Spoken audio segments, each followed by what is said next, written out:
It's been too long, Sam. You were a good friend to me. One I could never forget.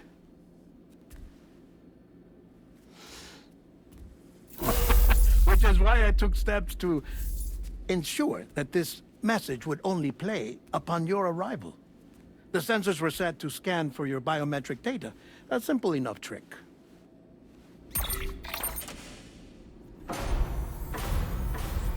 Now, this was originally a geophysics laboratory established for the study of earthquakes.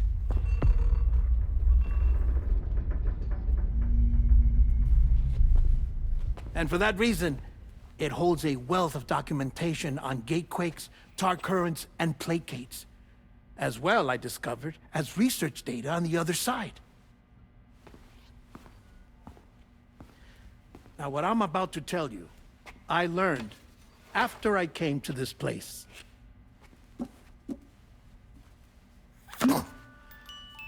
Imagine that this is the lab.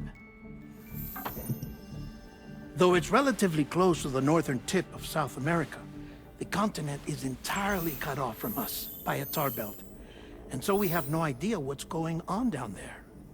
Nor do we know the state of any continent other than our own.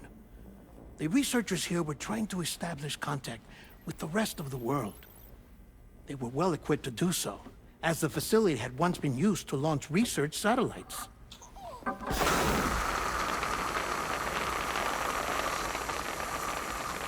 So they tried launching a variety of probes and drones in the hope of obtaining observational data, with no success. The Earth, you see, is shrouded in a thick layer of chiralium that renders electronics inoperable at altitude. So they tried sending ships across the ocean. Oh, yes. Oh, but that failed too. The high concentration of chiralium in open water proved too corrosive, invariably causing them to sink. But then the researchers found some rather rare birds on their doorsteps. Birds not native to the region. Nice birdie, nice birdie. And that, my friend, was just the beginning. Not far from the lab, they discovered a strange anomaly. Well, the surrounding area was heavily contaminated with chiralium. Yes.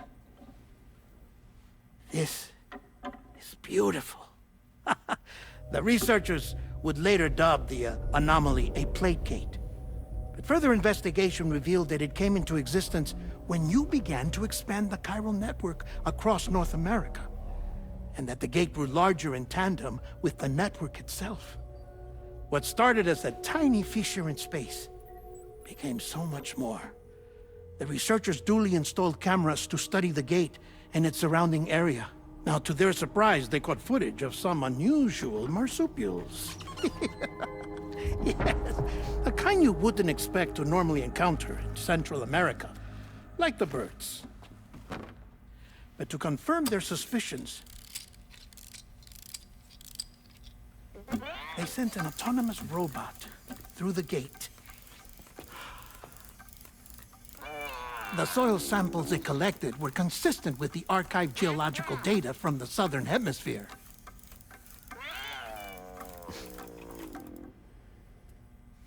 Not long after, several men and women came through the gate. They spoke English, and they confirmed that they had indeed come from faraway Australia. We finally knew the world outside North and Central America had survived. Ours was not the last bastion of humanity, but Australia had suffered the death stranding too. Undeterred, the researchers began working closely with Bridges and conducted a series of tests, paving the way for an expedition to Australia that would lay the groundwork for chiral network expansion. After they had first installed surveillance equipment, that is, so that the gate could be monitored from the Mexican side, a necessity to this day as Australia is not yet connected to the chiral network. The UCA may not have dreams of conquest and control, but they aren't about to let just anyone use the gate. Indeed, that's one of the reasons they were so determined to connect Australia to the network in the first place. Well, I suppose that's all I have to say about the plate gate. There's something else that I need to tell you, though. Something far more important.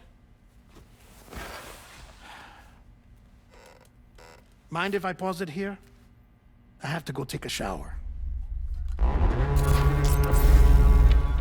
Gate quake detected.